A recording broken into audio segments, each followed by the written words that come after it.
Assalamu alaikum wa rahmatullahi wa barakatuh. I'm here with Sheikh Navaid. Okay, come on. Alright, and I want to ask him a question about the youth. My question is that how can we get rid of this girl problem? You know, there's a lot of girls out there, I mean, sorry, for a lot of sisters out there, and you know, it's really hard for us not to hold our temptations inside of us, right? Or hold our, you know, yeah. So I want to ask you that how is it possible for us to get rid of this problem? And you know, marriage is not the solution. I'm 16. You know, if I get married right now, my friends are going to make fun of me. They're going to be like, you're just a kid. You know, how can you not even, you know, able to like take care of the responsibility now? So I'm asking, you know, professional advice from Sheikh Navaid right now, and let's see what he has to say. I'm going to mention three things within Allah, three of them. Two of them from the Prophet ﷺ, one from one of the great scholars of Islam. Piece of advice number one, the Prophet ﷺ said, "O group of young men, those of you who are able to get married, get married. If you're not able to get married, then the Prophet ﷺ said to fast."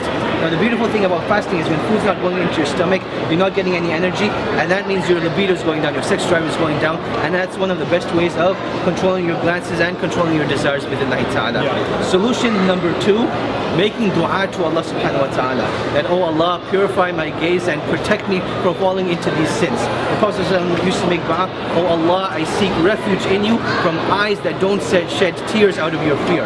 And then eyes that are, you know, always looking at haram things, they're not going to be shedding tears out of the fear of Allah subhanahu wa ta'ala. Yeah. Another advice of the Prophet sallallahu alaihi wasallam was changing the frame of mind as well. This is like a frame of mind, yeah. A young boy came to the Prophet ﷺ and he said, "Ya Rasulullah, give me permission to commit zina, allow me to go and fornicate." The Prophet ﷺ turned the question around and he said, "Would you like this for your mother? Would you like this for your sister? Would you like this for your other female relatives?" So I would say, if you were in that situation, you have the ability to reframe the situation, think about it. Would you like your sister to be looked at like that? Would you like your mom to be looked at like that? Would you like your wife or, you know, your future spouse to be looked at like that? Obviously not. So try to reframe the situation. So three things, yeah? Yeah, the last thing I'm going to mention, this is the scholarly advice, one of the great scholars of Islam, Ibn al-Qayyim rahimahullah, he mentions that whatever you indulge in haram in this world, Allah subhanahu wa ta'ala takes away the pleasure of that which is halal in this world and in the hereafter.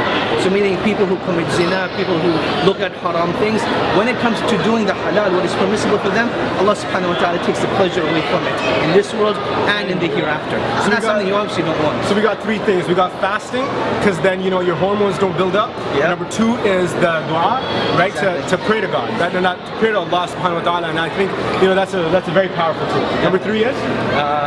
That just reframe the mind. Just reframe the mind. Change the question around. Would it like to be done to you? So you have to think about that. Inshallah, I got Sheikh Navaid with me over here. And inshallah, thank you so much. My pleasure. Jazakallah khair. Assalamu alaikum.